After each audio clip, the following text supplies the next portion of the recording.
자, 일주일 전 국민의힘의 여론조사 국민경선 방식의 야권 단일화를 제안했던 안철수 후보. 오늘 오후에 긴급 기자회견을 갖고 그 제안을 거둬들였습니다. 자, 먼저 안 후보의 기자회견 내용 함께 들어보시죠.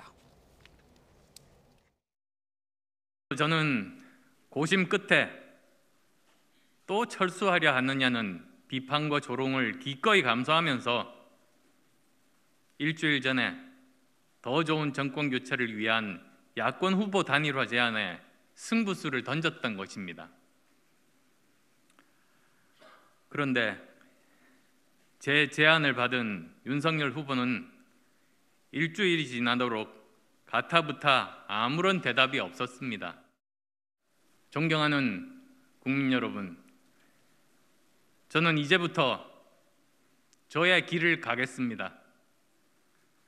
저의 단일화 제안으로 혼란을 느끼셨던 국민들께 진심으로 사과드리고 양해의 말씀 드립니다. 네, 이렇게 단일화를 제안한 지 딱 일주일 만에 안철수 후보가 결렬을 선언했습니다. 그동안 양당 사이 관련 논의가 좀 있었던 것 같긴 한데요. 자, 안 후보의 오늘 결정 어떤 요인이 있었다고 보시는지요? 일단 우리가 인터뷰에서 봤지만은 네. 본인이 일주일 전에 정식으로 윤석열 후보에게 야권 후보 단일화 제안을 했지만은 가타부타 답이 없었다라고 지금 얘기를 하고 있지 않습니까? 네. 즉 이 얘기는 윤석열 후보 측에서 야권 후보 단일화에 대해서 생각이 없다라고 안철수 후보가 판단을 한 것 같아요. 이제 안철수 후보 입장에서는요, 본인이 중도 포기한다라든지 또는 야권 후보 단일화를 하기 위해서는 최소한의 명분이 있어야 되는데요. 그 최소한의 명분, 유일한 본인의 요구가 여론조사에 의한 야권 후보 단일화였거든요. 그런데 이 부분에 대해서 국민의힘 측에서 계속적으로 부정적인 메시지, 즉 단판에 의한 단일화, 다시 얘기하면 안철수 후보의 백기투항식 단일화를 얘기했거든요. 그러면서 이준석 후보를 중심으로 중도에 포기할 것이다. 또는 이제 경기도지사 대가설을 얘기를 했거든요. 이 부분에 대해서 안철수 후보가 정치 몰입의 짓이다라고 이제 강력하게 분노를 표시했는데, 역시 이제 결정적인 이렇게 결론을 내리게 된 배경은 오늘 오전에 윤석열 후보하고 직접 3시간 전에 통화를 했는가 봐요. 근데 네. 거기에서도 역시 가타부타 얘기가 없고 실무자 간의 협상을 통해서 진행하자라는 얘기를 듣고 더 이상 진정성이 없다, 이렇게 판단하고 본인의 길을 가겠다라고 했는데요. 그럼 이제 앞으로 어떤 길을 가겠느냐가 굉장히 중요한데, 예. 제가 볼 때는 원점에서 다시 선택하는데 두 가지 선택지가 남은 것 같습니다. 하나는 독자 완주하는 길이 있겠고, 또 예. 하나는 이재명 후보하고의 단일화 가능성이 오히려 열리는 그런 계기가 됐다. 저는 이렇게 전망을 합니다. 아, 그렇군요. 배 교수님께서는 이재명 후보와 연대할 가능성도 있다라고 보시는데요. 서 교수님께서는 어떻게 전망하시나요? 전혀 가능성이 없다라고 이야기할 수는 없겠지만 예. 안철수 후보가 딱 일주일 전 2월 13일 후보 등록을 하면서 더 좋은 정권 교체를 위한 야권 후보 단일화를 하겠다. 그리고 그 구체적인 방식도 제시를 했고 답을 기다려 왔거든요.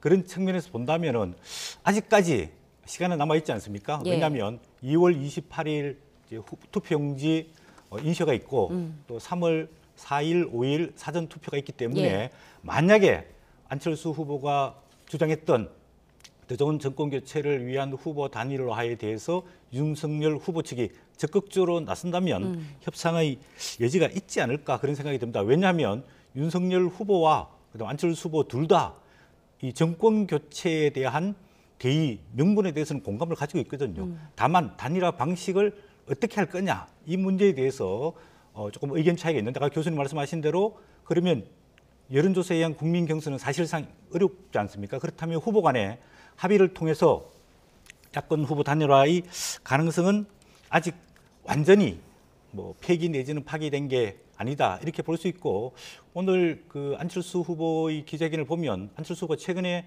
굉장한 내후 외환에 처해 있지 않습니까? 네. 선거운동원이 또 그 사망을 하고 또 장례식도 치르고, 또 최근에 안철수 후보 지지율도 상당히 조금 소폭 하락하고 있는 추세이기 때문에 아마 완주하기에는 조금 어렵지 않을까. 결국은 어느 쪽으로 후보 단일화를 할 것인가. 교수님께서는 이재명 후보와 후보 단일화 가능성도 있다라고 말씀하셨지만은 예. 큰 대의, 큰 틀에서 보면은 윤석열 후보와 후보 단일화 가능성이 높지 않을까 그렇게 보여집니다. 아, 일단 여러 가지 전망이 지금 나오고 있는데요. 제가 좀 첨언을 할 수밖에 예. 없는데요. 윤석열 후보하고의 단일화는 오늘 안철수 후보의 결렬선으로 끝났기 때문에 아직도 이제 가능성을 열어두는 것은 국민의힘의 희망 사항이고요. 아까도 제가 표현했지만은 정치 몰입의 짓이다고 얘기를 했단 말이에요. 이 얘기는 이제 더 이상 윤석열 후보 측과의 단일화는 없다는 최후 통첩에 불과하고요. 아까도 제가 말씀드렸지만은 안철수 후보 입장에서는 또 철수다라는 그런 오명을 쓴다면은 앞으로 정치 미래가 없기 때문에 백기투항의 단일화는 있을 수가 없는 거예요. 지금 당초에 안철수 후보는 세 가지 선택지가 있었어요. 독자 완주, 윤석열 후보와의 단일화, 그리고 이재명 후보의 단일화. 근데 지금 윤석열 후보하고 단일화가 날아갔기 때문에 지금 남은 선택지는 두 가지입니다. 말씀드린 대로. 그러면은 독자 완주를 할 것인가? 그러면 이제 이재명 후보하고 단일화를 할 것인가라는 부분인데 예. 독자 완주하기는 좀 상당히 현실적으로 좀 어려워 보여요. 그리고 본인의 여러 가지 행보를 봐도 좀 독자 완주는 어려워 보입니다. 그게 구체적으로 무슨 얘기냐면 지금 이제 법정 TV 토론 또는 라디오 연설을 하거든요. 그게 최대 44회 정도 하는데 네. 지난번 대선 때는 안철수 후보가 44회를 모두 다 신청을 해서 한 100억 정도의 선거 자금을 썼거든요. 그런데 이번에는 단 한 건도 신청을 안 했단 말이에요. 그렇다면 안철수 후보가 완주하기는 좀 어렵다라고 판단할 수 있는 근거가 되고요. 그리고 이제 안철수 후보가 현재 지지율이 갤럽에서 17% 같지만은 지금 이제 8% 정도까지 떨어졌거든요. 지금 이런 상황에서 계속해서 완주를 한다면은 한 5% 정도의 득표를 할 가능성도 남아 있어요. 그러면 완주에서 정치적인 미래가 열리는 것이 아니라 정치적인 미래가 닫힐 가능성이 있다. 반면에 이재명 후보하고 본인이 국민통합 을 중심으로 해서 단일화 한다면 이제 우리 아까 교수님께서는 야권 후보 단일화 더 나은 정권 교체만을 얘기했지만은 그때 당시에 기자회견할 때 분명히 상위 개념으로 구체제 종식을 먼저 얘기를 했거든요. 그 다음에 더 나은 정권 교체단 말이에요. 정권 교체도 아니고 더 나은 정권 교체예요. 그리고 압도적 정권 교체. 그래서 이런 상황에서 본인이 구체제 종식을 위해서 이재명 후보가 계속해서 지금 메시지를 던지고 있어요. 정치개혁 메시지, 책임 총리제도 내가 열어주겠다. 그리고 선거제도도 개편하겠다.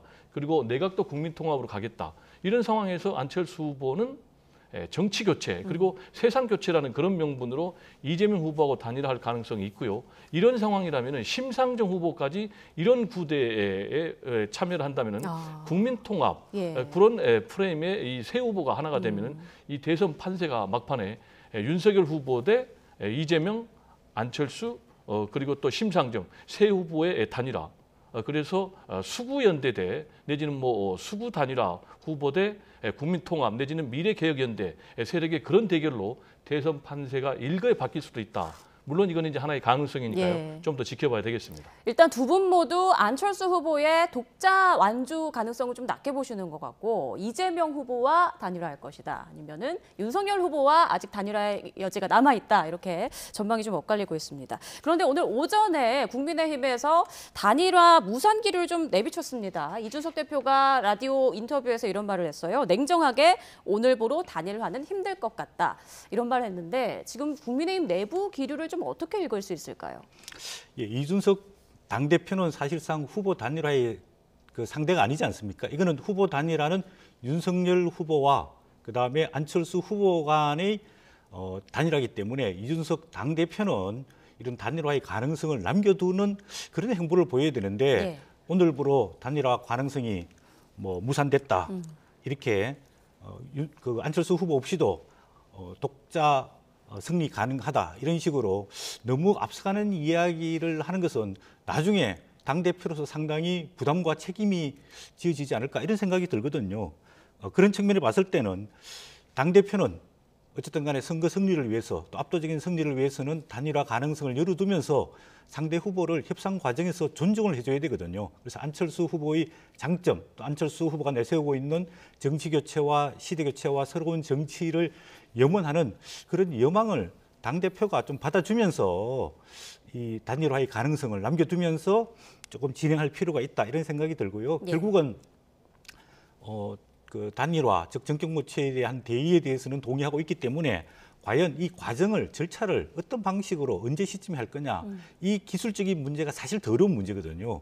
그런 측면에서 보자면은 결국 후보 간의 어떤 뭐 회동 또 후보 간의 상호 존중 또 후보 간의 양보, 또 안철수 후보도 대선 후보로서의 지위에 걸맞는 만큼의 어떤 뭐 존중 또는 뭐 사후 정치에 대한 보장 이런 것들이 있어져야지 이 단일화에 성공할 수 있는 요인이 되거든요. 과거에도 2012년 때도 문재인 후보와 안철수 후보 단일화 과정을 보면 그 문재인 후보가 안철수 후보 집까지 찾아가서 그 절박감, 절실함을 드러냈거든요.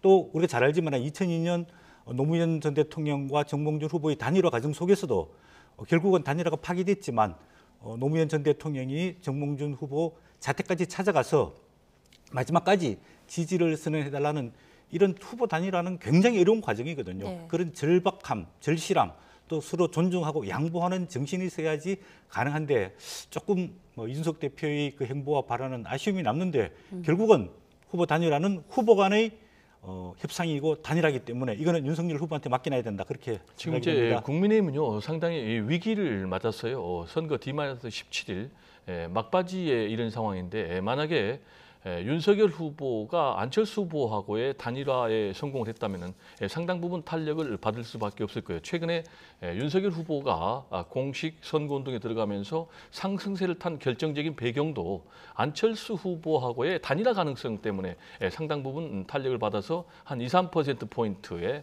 박빙의 우세를 보였는데 예. 그런 부분이 지금 일거에 다 물거품이 돼버렸단 말이에요. 그러면 이제 윤석열 후보의 상승세가 제동이 좀 걸리면서 오히려 하락세로 반전할 가능성도 남아 있고요. 지금 이제 잘 아시겠지만 국민의힘 같은 경우는 내부에 두 가지 주장파가 있어요. 하나는 자강파. 자강파는 안철수 후보하고 단일화 필요 없다. 이준석 대표가 그 중심에 있는데 얼마든지 독자 완주에도 우리가 사자 대결 구도에서 승리할 수 있다. 아니다. 안철수 후보하고 단일화를 하면은 확실하게 이길 수 있다. 그리고 선거 이후에도 안정적인 국정 운영을 위해서는 안철수 후보하고의 단일화가 필요하다라는 이제 그런 두 세력이 충돌하는데 오늘부로 윤석열 후보하고 단일화가 결렬되고 만약에 지금 제가 알기로는 윤석열 후보가 아닌 이재명 후보 그리고 안철수 후보 측의 아주 핵심들이 그동안에 계속해서 물밑 접촉을 해온 것을 알고 있거든요. 네. 그래서 이재명 후보가 공식으로 이 안철수 후보에게 제안을 하고 또 안철수 후보가 화답해서 이재명 안철수 후보하고의 단일화가 공식으로 추진된다면은 이 책임론을 둘러싸고 국민의힘은 상당히 좀 내분에 직면할 가능성도 있다. 저는 이렇게 전망을 합니다. 네, 말씀하신 것처럼 최근 들어서 뭐 조사 기관에 따라서 조금 다르긴 하지만 윤석열 후보가 대체로 이재명 후보에 많이 앞서는 그런 모습을 보였단 말이죠. 자, 배 교수님 전망대로 이번 단일화 결렬에 따라서 윤 후보의 지지율이 조금 하락할 가능성 있다고 보시는지요? 소폭 뭐 1~2% 정도는 뭐 하락은 할 수 있는데 네. 지금은 이제 대선 한 2주 전이기 때문에 상당 부분 표심들이 많이 결집돼 있다고 보여집니다. 최근 한 2월 달 여론조사 추세를 쭉 보면 윤석열 후보는 이제 소폭 상승하면서 40% 벽을 넘어섰거든요. 그런 반면에 이재명 후보의 지지도는 30% 중후반대에 아직도 박스권에 갇혀 있는 그 상황이거든요.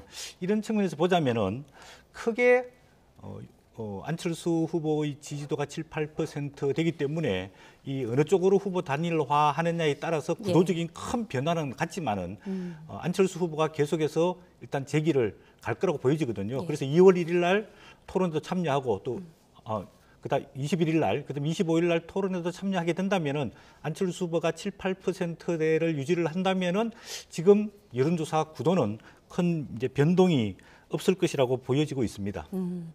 자, 이제 야권 단일화 성산이 일단 민주당 이재명 후보에게는 아주 최악의 시나리오였을 텐데요. 이번 야권 단일화가 무산되면서 이재명 후보에게는 어떻게 반등의 계기를 마련할 기회가 생겼다, 좀 이렇게 볼 수 있을까요? 그렇죠. 예. 지금 이제 최대의 기회가 생겼다고 볼 수밖에 없는데요.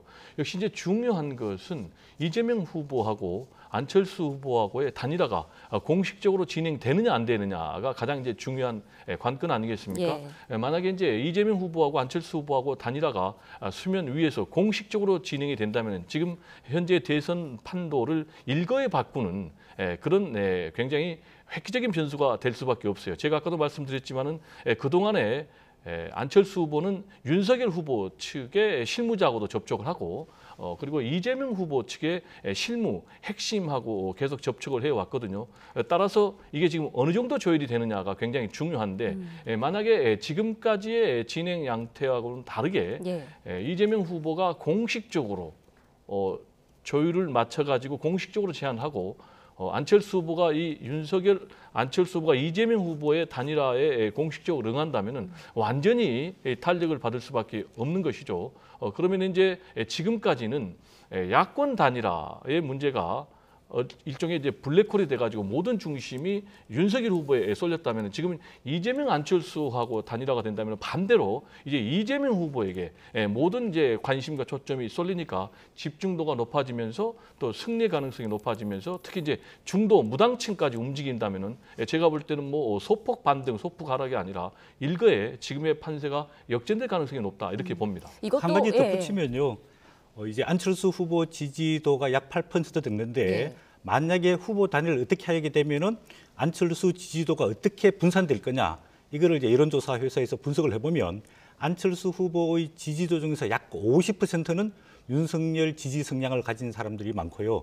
그 다음에 한 25%, 즉 4분의 1 정도는 이재명 후보 지지자들이 있고 나머지 25%는 아마 다른 후보들 또는 투표에서 기권할 사람들로 구성이 되어 있거든요. 그렇기 때문에 만약에 안철수 후보가 이재명 후보와 후보 단일을 한다 손 치더라도 큰 구도의 변화는 있겠지만은 그 지지도 8%가 다 그대로 갈 거냐? 그렇지는 않고 그 표의 분산 정도를 조금 지켜볼 필요는 있다고 보여집니다. 결국 뭐 안철수 후보의 선택에 앞으로 결과가 큰 영향을 좀 미칠 것 같은 예상이 드는데요. 물론 지금까지 계속 가능성을 얘기하고 있습니다만 사전 투표 전까지는 뭔가 좀 결론이 나야 할 텐데 이재명 후보가 공식적으로 안철수 후보에게 뭔가 제안을 할 시점 어떻게 좀 점쳐볼 수 있을까요? 그 시점은요. 지금 제가 알기로는요. 이재명 후보의 최측근이라고 하면은 정성호 의원을 들 수밖에 없거든요. 정성호 의원이 제 개인적으로는 안철수 후보 측에 계속해서 후보 단일화를 제안하고 또 물밑에서 접촉한 것으로 알고 있거든요. 따라서 이 조율이 어느 정도 양쪽의 실무자 선상에서 이루어졌고 그래서 이재명 후보가 공식으로 제안하면 안철수 후보가 받겠다라는 부분까지 조율이 끝났다면요. 제가 볼 때는 제안할 가능성이 있다고 보는데 그러면은 이런 부분의 가능성에 대해서 과연 얼마 정도의 가능성이 있느냐라는 부분과 관련해서 저는 상당 부분 있다고 봅니다. 상당 부분 있다고 보는 이유는 아까도 제가 말씀드렸듯이 안철수 후보가 독자 완주하기는 너무 부담이 커요. 독자 완주했을 때 정치적인 미래가 열릴 가능성보다는 정치적인 미래가 오히려 닫힐 가능성이 있기 때문에 그럼 이제 두 번째로 안철수 후보가 이재명 후보하고의 후보 단일화를 하면은 정치적 미래가 열리느냐 이런 부분과 관련해서는 아까 제가 말씀드린 대로 지금 이재명 후보는 공식적으로 유세를 통해서 책임 총리제를 얘기를 하고 있거든요.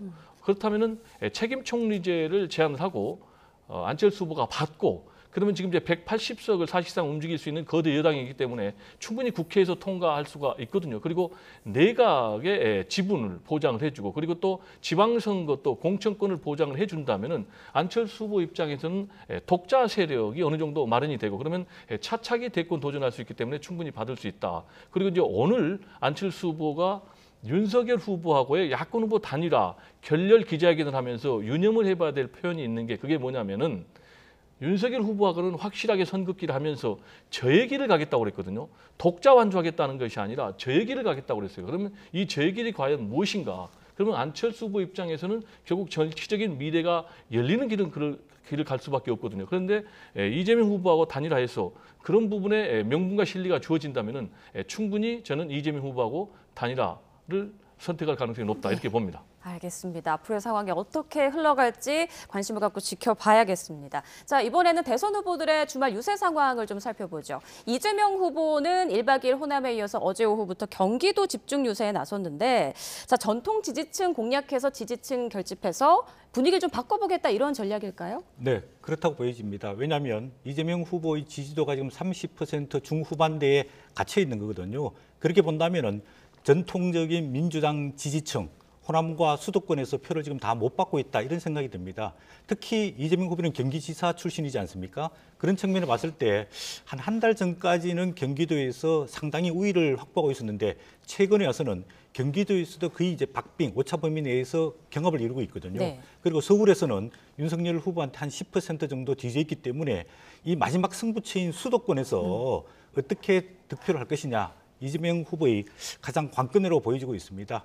호남은 지금 한 60% 중반대 정도의 여론 지지를 받고 있기 때문에 나중에 아마 조금 회복세가 있을 것이라고 보여지는데 결국은 그 민주당의 집토끼라고 이야기할 수 있는 수도권, 전통적인 민주당 지지자, 또 문재인 대통령 지지층, 이 층을 지금 다 흡수를 못하고 있거든요. 그런 측면에서 앞으로 수도권, 그다음에 문재인 대통령 지지층, 그다음 전통적인 민주당 지지층, 이걸 어떻게 회복하느냐에 따라서 40%를 넘느냐 못 넘느냐 이 기로에 서 있다고 보여집니다. 네, 그런가 하면 영남 지역을 순회하던 윤석열 후보 오늘 별다른 일정 잡지 않고 내일 있을 티벳 토론 준비에 집중을 했단 말이죠. 이제 대선이 17일 정도밖에 안 남았는데 휴일 유세를 쉰다는 것, 이거 어떤 자신감의 표현일까요? 아니면 티벳 토론을 그만큼 중요하다고 생각한 뭐 걸까요? 두 가지가 다 있겠지만 예. 제가 볼 때는 TV 토론에 집중해야겠다라는 이제 그런 생각이 더 강한 것 같아요. 그 예. 이유는요. 지금 21일 날 최초로 지금 법정 TV 토론이 시작이 되는 것 아닙니까? 그리고 지난번 2차례 했으니까 3차례 하는데 이 TV 토론의 주제는요. 경제 분야예요. 그러니까 일반 분야가 아니고 예. 경제 분야로 굉장히 구체적인 본인의 정책과 공약과 비전을 제시를 해야 되거든요. 특히 이제 윤석열 후보 같은 경우는 아무래도 검사 생활만 26년 했기 때문에 특히 이제 정치 분야에서는 뭐 어느 정도 본인이 얘기를 할 수가 있겠지만은 경제 분야에 대해서는 아는 것이 좀 없지 않느냐라는 이제 기존의 선입견이 있는 것 사실이고 또 본인이 실제로 그 부분에 이재명 후보에 대해서 상대적으로 좀 부족한 게 사실이거든요. 예. 따라서 이제 열심히 공부를 할 수밖에 없는 상황. 특히 이제 아시겠지만 지난번에 경제 유튜브 채널이죠. 3프로TV 가가지고 윤석열 후보가 본인 입장에서는 준비가 안 되고 무슨 채널인지도 몰라서 가서 좀 당했다. 그렇지만 이제 결과적으로 이재명 후보에 비해서 완전 판정패를 당했다는 이제 그런 평가를 들었거든요. 따라서 1차 TV 토론에서 뭐 R200이 뭐느냐 그 부분도 좀 몰랐고 주택청약제도에 대해서도 몰랐는데 경제정책과 관련해서 또 그런 실수가 나온다든지 또는 뭐 준비 안 된 모습이 나온다면 상당한 병수가 될 것이다. 특히 아시겠지만 2차 TV 토론에서 안철수 후보가 윤석열 후보를 향해서 24차례나 집중적으로 공격을 했거든요. 그러면은 오늘 안철수 후보가 윤석열 후보하고의 후보 단일화 결렬 선언했기 때문에 특히 이재명 후보하고 단일화 가능성도 있기 때문에 21일 날 TV 토론에서는 집중적으로 더 공격을 할 거란 말이에요. 그럼 이제 사실상 협공이 이루어질 가능성도 있기 때문에 윤석열 후보 입장에서 더 TV 토론에 지금 매진하고 있는 것 아닌가 이렇게 생각이 됩니다. 네, TV 토론 얘기가 나온 김에 서 교수님께도 한 가지 질문 좀 더 드릴게요. 이제 내일 시작으로 총 3차례 법정 토론이 진행되지 않습니까? 최대 쟁점, 관전 포인트 좀 뭐라고 보시는지요? 네, 지금 이제 코로나 시기 때문에 이제 비대면 이제 선거운동 중에 가장 중요한 게 TV 토론이지 않습니까? 그래서 지난번에 TV 토론에 이제 방송사들이 주최할 때 국민 시청률이 39%나 이를 정도로 국민적 관심사가 굉장히 크지 않습니까? 그런데 이제 TV 토론에는 과거에 보면은 정말 지지율에 큰 영향을 끼치지 않았다. 이런 이제 연구 결과들이 있는데 최근에 와서 보면은 지지도에 상당한 영향을 끼치고 있는 게 드러나고 있거든요. 그런 측면에서 TV 토론에 특히 이제 선관위 주최를 하고 있는 3번의 TV 토론이 굉장히 중요할 것 같습니다. 그 중에서 이제 21일 내일이죠. 내일 있을 토론에는 경제 분야이기 때문에 더욱더 중요하고 아까 교수님 말씀하셨지만 안철수 후보가 후보 단일화 결렬 선언을 했기 때문에 아무래도 안철수와 그 이재명 후보의 윤석열 후보에 대한 뭐 검증이라든지 공세가 굉장히 치열해질 것으로 보여지는데 이 토론회 때 보면은 기본적인 컨텐츠 내용에 대한 질문과 답변도 중요하지만은 그거에 임하는 기본적인 태도 또 자세 이런 게 굉장히 중요하거든요. 상대 후보에게 예를 들어서 어떻게 경제 질문을 하느냐, 또 상대가 질문하는 것에서 어떤 태도를 가지고 답변을 하느냐 이런 게 굉장히 중요하거든요. 아까 교수님 말씀하셨지만 R200 대부분의 경제학자들이나 또 일반인들이 잘 모르는 그런 아주 지역 말단적인 질문을 가지고 상대 후보를 곤란하게 또 당황스럽게 하는 것은 대선 후보로서의 질문의 격이 안 맞다 이런 비판도 상당히 많거든요. 그런 측면에 봤을 때 어떤 질문과 답변의 컨텐츠 내용도 중요하지만은 기본적인 대통령다움을 보여주면서 질문과 답변하는 이런 기본적인 자세가 국민들한테 중요한 관전 포인트지 않을까 그렇게 보여집니다. 그런데요, RE100이라는 게요, R2로 얘기를 하니까 리뉴어블 에너지라고 재생 에너지거든요. 그러면은 에너지 전환 정책의 핵심 단어거든요. 따라서 이걸 지역 말단적이라고 얘기하는 건 좀 안 맞고요. 역시 이제 이번 TV 토론은 이제 경제 토론이니까 제가 볼 때는 뭐 국가 정책, 그래서 지금 추경 문제 그리고 방역 문제도 얘기하겠지만 에너지 전환 정책에 대해서도 두 후보가 격돌할 것 같아요. 지금 이제 윤석열 후보 같은 경우는 지금 탈원전에 대해서도 강력하게 공격을 하겠고 그렇지만 이재명 후보 같은 경우는 탈탄소 수소 에너지 그리고 또 재생 에너지로의 전환은 불가피하다라는 부분을 가지고 또 두 후보가 각을 세울 것으로 보입니다. 네, 내일 토론에서 또 아주 격렬한 공격 그리고 방어가 오갈 것 같습니다. 자, 이번 주말 유세 현장에서도 상대를 향한 공세가 만만치 않았습니다. 두 후보의 유세 모습 잠깐 화면으로 보고 오겠습니다. 국정에 대해서 알지 못하면 국정의 방향을 정할 수 없습니다. 누군가한테 물어봐야 되는데 전문가한테 물어보지 않고 주술사한테 물어보면 큰일 납니다. 무능하고 무지한 지도자는 국가에 재앙을 미칩니다. 지도자의 무능은 죄악입니다, 여러분. 다시는 속지 맙시다. 그리고 이들이 노무현 대통령, 김대중 대통령 파는 거 믿지 맙시다, 여러분. 어디다가 그런 분들을 내놓고 선거장사에 이용합니까?